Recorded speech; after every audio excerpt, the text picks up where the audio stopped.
Hello foodies, welcome back to our channel. ఈరోజు chilli chicken ఎలా తయారు చేయాలో నేర్చుకుందాం.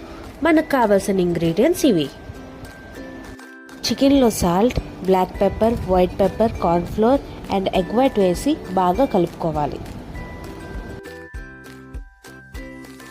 బాగా మిక్స్ చేసిన తర్వాత ఆయిల్లో ఫ్రై చేసుకోవాలి.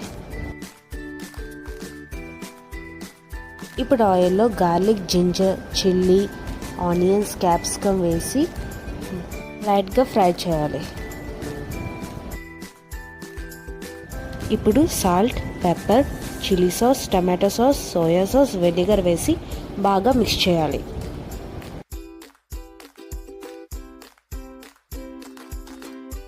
బాగా మిక్స్ అయిన తర్వాత చికెన్ పీసెస్ వేసుకోవాలి. అందులోనే కొంచెం వాటర్, కార్న్ఫ్లవర్ వేసుకొని బాగా మిక్స్ చేసుకోవాలి. అంతే, మీ ఇంట్లో కూడా ట్రై చేసి నచ్చితే మా ఛానల్ని సబ్స్క్రైబ్ చేసుకోండి.